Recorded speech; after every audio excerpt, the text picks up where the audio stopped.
The joy of conflict. You know, every organization, every team, every social group of any kind is going to have some type of conflict along the way.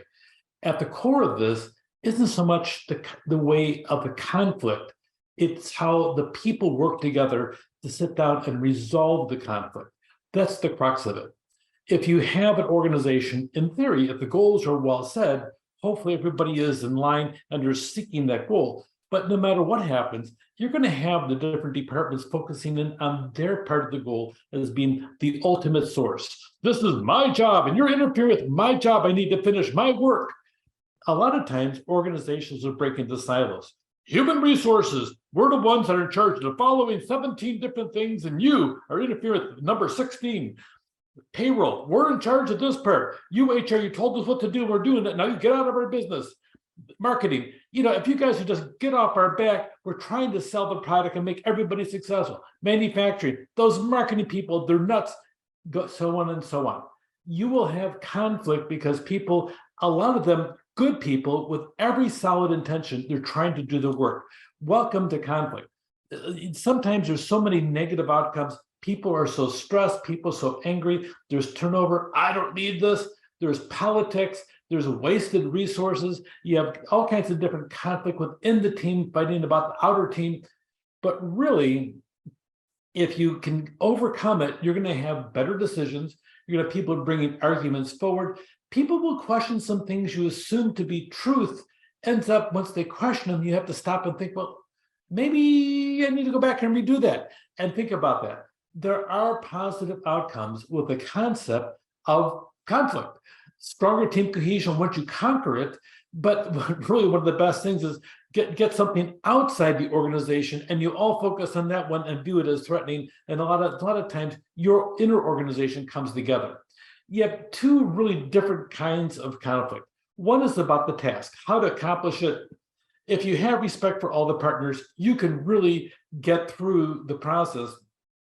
Long as you can avoid critiquing the other person's competence or power, keep your mouth shut about attacking anybody personally, but focus in on trying to attack the problem in a really positive way and back up sometimes from your own perceptions that this is the right way, because of the fact your right way in your own mind fits. But if you stop and listen to somebody else, you might see a different perspective and maybe improve the way that you see is right, or maybe abandon your way and go a better way. A lot of times, though, that my experience has been not so much about the task conflict, it's about the relations conflict. I'm in charge and you can't tell me what to do. Dude, I can because I have this following over here. And you have this relationship where somebody wants to be the most credible, somebody wants to be first. I've had people backstab me, front stab me. Somebody takes your idea, they steal it, and they go forward with it and say, well, I have this thing, and they bring it forward. I've been sitting in a meeting, and here's something, and excuse me, that's my idea. Oh, no, I had this a long time ago. Didn't I? I mean, those things happen in the organization, and sometimes they're almost non-healable because when you deal with people that are out there stealing ideas, lying, and everything else in the process, it becomes really difficult to cope with the political situation because that's what it comes down to. And sometimes those conflicts are almost irretrievable until you have a power play that gets it all out of the way.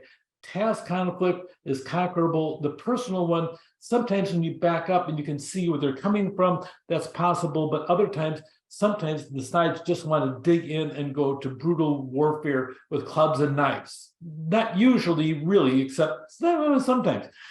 To minimize the relationship problem and the conflict, focus in on the goal and encourage the task conflict and try to minimize this relational thing. We have to work together here, okay? Have some emotional intelligence, which lacks sometimes.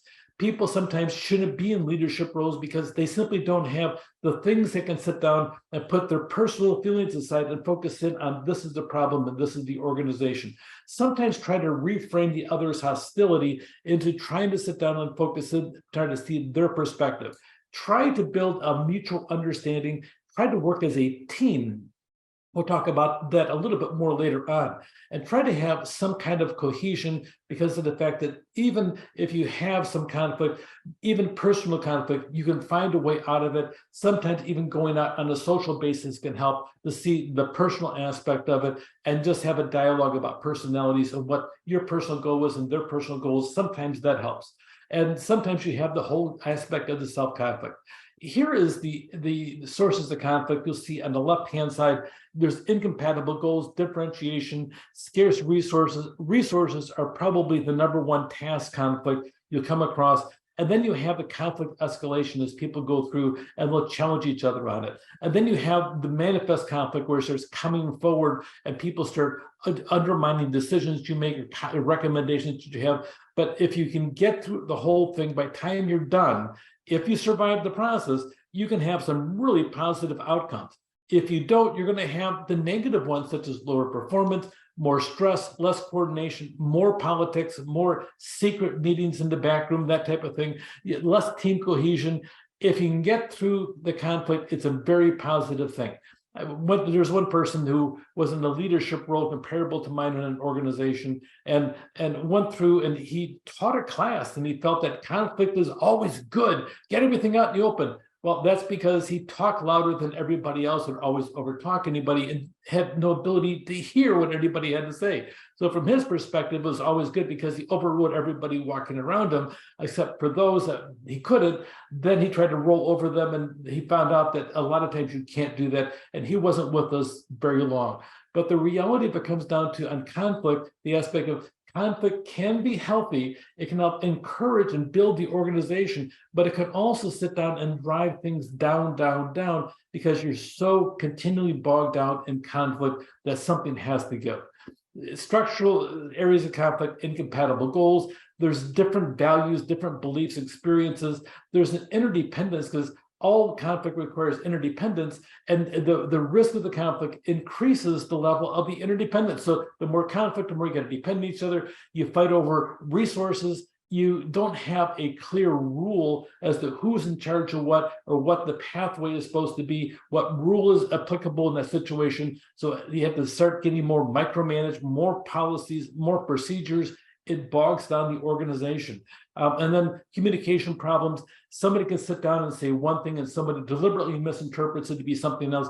The structural sources try to eliminate all 6 of these if you possibly can. Every organization has conflict, but it's not always bad. Task conflict can always find a solution if that's what the parties want. The personal conflict, you really have to sit down and focus in on the task and try to put the human and the personalities aside and focus on the task. And sometimes you need to have that dialogue. Say, you know what, you and I will never get along. We will probably never like each other or go out for a cup of coffee. But with that, we have to sit down and proceed. This is our goal. Can we agree to and sit down and talk about that? Sometimes you have to have those conversations. Clarity and communication are essential. Remove the us versus them. Those people over there. I've been both of them. It's kind of interesting. In a multi-college district, I've been at the college and those people at the district office, they sit down and they don't listen to any of us. But then I got a promotion. I was one of those people in the district office and I say, those people at the college. I've been on both sides and I've been both of them. I've been evil both times, them and them. Okay, I've been also the noble one, them and them. So it just kind of depends what shoes you're wearing at the moment. But you know what? At the end of the day, if you're all in the same organization, it's all of us as a team. So the joy of conflict, once you start growing up a little bit and listening to the other side, which is a lot harder to do than what I just said, the reality is you have to sit down there, avoid the silos, and try to focus in on how can we sit down and make this thing better out of the conflict. So the joy of conflict, maybe not joyful, but at least if you get through it, you look back and have a sense of joy that you're not doing it anymore. So life can be good once you're out of it, but it takes some serious work and some intelligence, especially emotional intelligence, to deal with the conflict. Take care.